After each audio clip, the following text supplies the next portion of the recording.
Do you like to dance?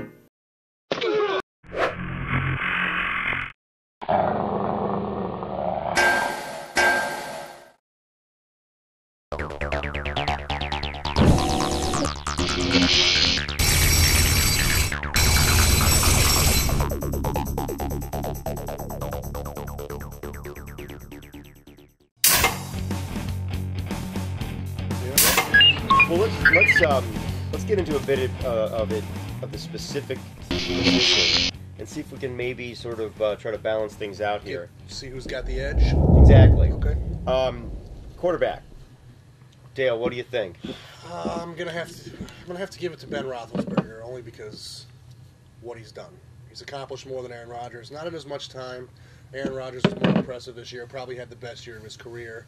Roethlisberger still put up a stellar year, and he didn't play the first 4 games. The guy's an animal. He's statistically, he's the perfect breed of a quarterback. You want that big guy who can take a hit and just brush off a linebacker. I mean, it's so hard to bring the guy down. I hate watching him out there. So, but I think I got to give the edge. I'm going to give it to Ben Roethlisberger. 2 Super Bowl rings versus none. Can we just throw some like hot 18-year-old girls maybe on the sidelines? Might distract him a little bit. Maybe if you can send him to his room. All right. Sometime this week. Maybe like an hour before the game. Make sure they keep him busy for a while. I like it. All right. He's kind of got that bad guy attitude, you know, but he goes out there and handles his business when it counts. It's true. He makes plays. He does. Yeah. Here's what I think. I think that Aaron Rodgers is a better quarterback in a lot of different ways. I think he's got a lot more weapons. I think that he's a better passer than Roethlisberger. I've never been impressed with Roethlisberger on his accuracy or on just pure passing abilities. What I think makes Ben Roethlisberger good is kind of what you were saying. He's so big and he's strong, and he will stay up and keep the play going. And what happens in secondary? They get confused. All right, running back. DJ Felix, Mendenhall, Stark. They're both up there in numbers. They both did quite well throughout the regular season, proved themselves in the postseason. I'm going to take the Pittsburgh side on this again. I'm going with Mendenhall. Just the way he single-handedly almost dominated that last game versus Jets, man. That set the tone for the whole game because they didn't know what to expect. Mendenhall, without a doubt. I'm not sold on this James Starks at all. Mendenhall's a beast. He's a blue-collar running back. He will come at you, he will lower his pads, and he will hit you. And that's what Pittsburgh football is all about. And he's been carrying them all year long. So, well, I would agree with you guys. Maybe talent-wise, Mendenhall is probably a better running back. But I think in this game, I don't think he's going to be as effective. And I don't think he's going to be the difference maker that maybe the Green Bay running game will be. Mainly because you lose that center. You lose the anchor for your offense. And suddenly the formation, the breakdown, you don't have the holes you had before. And you also, your timing, which is so important for a running back coming up that line, your timing is off. You've got a whole other guy in there. You've got a whole other guy moving. There's so much of it that is, it's instinct, and it's knowing your offensive lineman, and mainly that center, because the whole line shifts based on how he operates. I think it's going to be a hard thing for them to adjust to. Not that he won't. I'm not saying he's going to be shut down and do nothing, but to be the powerhouse that he's been, probably not, because he's got to overcome that, and he's got to overcome an outstanding Green Bay line. So you're giving Green Bay the edge in this one? I'm giving Green Bay the edge on the running game. So, all right. Power to you.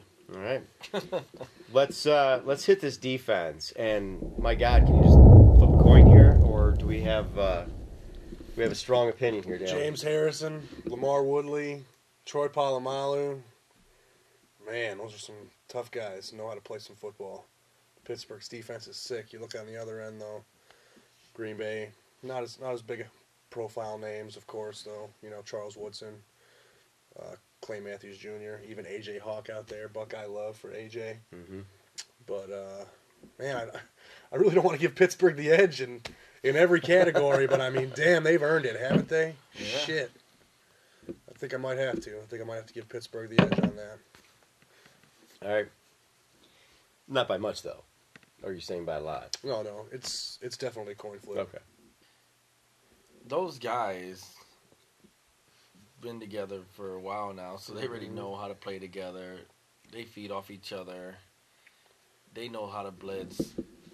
Man, and they just, I don't know, they just gel. Well, you know, and Palomalu, to me, Palomalu is the greatest player on every field he steps on. And I added up a bunch of games to look at winning percentage when he plays and when he doesn't play, and it's insane. They're a completely different team with that. Oh, when he plays, it's like 70-something% of the time, and when he doesn't play, they win like 30% of it, 33% of the time or something. It's insane how much of an impact he has in the game.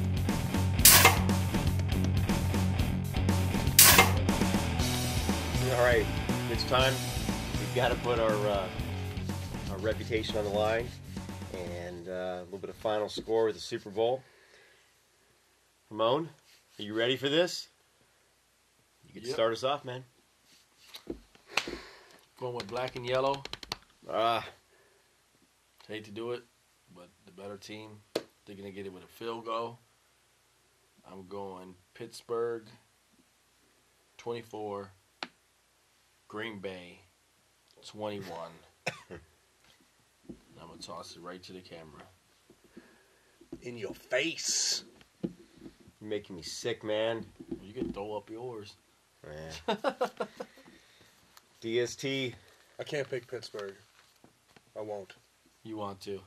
Deep down. I picked Green Bay on my bracket, and they're still in it, so I'm riding Green Bay all the way to the end. And I'm predicting Green Bay with a 27-24 victory. And I'm going to pass it. Like Rodgers to Jennings, 27-24. Caught that, too. Yeah. Touchdown it. Nice throw. Thanks. All right. I don't have it in myself to pick Pittsburgh, and I can't do it. You did last week. I did last week to get there because it just seems so much more obvious. But I don't know, man. They're playing a better team, and I think it's gonna be tough. I'm not saying Green Bay is gonna blow them out or anything like that. I wouldn't doubt if they trail most of the game. But I'm looking at a 35-28 final score. Wow. I know, and I think we're gonna see Green Bay and Aaron Rodgers sort of come out of a lot of stupid mistakes early and mid-game and bring it together at the end and get the job done. No field goals, just touchdown crazy. Just straight up, dude. Straight up, in the air, in the end zone. And this, to me, is like a gift from God, so it just... And, God hates the Steelers. he really does. He really does. So that's it. And we got to be back here next week. We got to earn this, so... That's fine with me. I'll only own it with Green Bay.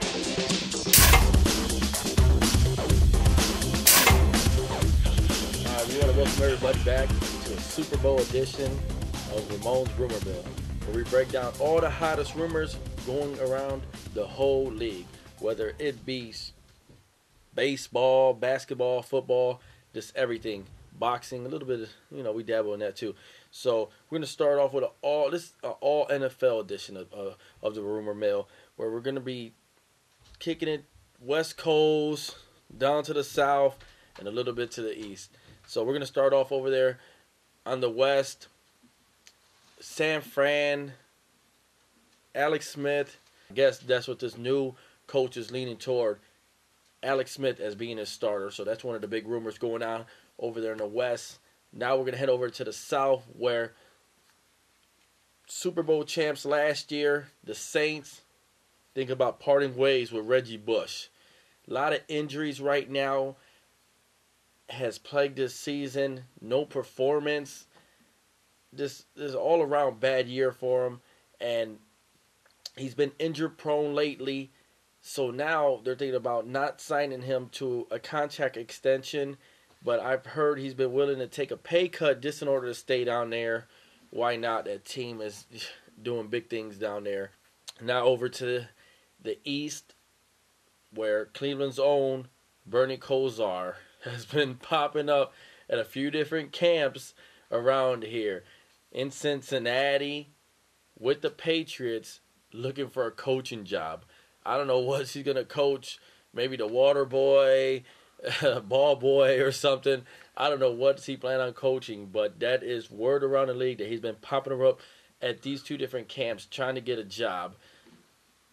Maybe somewhere on the offense I can see, but this guy doesn't look right on TV when I see him. He doesn't look all there. But who am I to judge? You know, I don't know what goes on in his head. But that's what's going around the league. If you got any questions, you can hit me at Ramon@GameDayBattle.com. Ramon@GameDayBattle.com. You guys have a nice Super Bowl. Hey.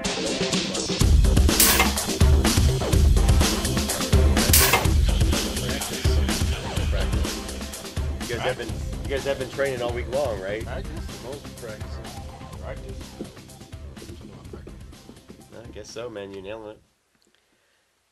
There we go. There's Ramon, I know.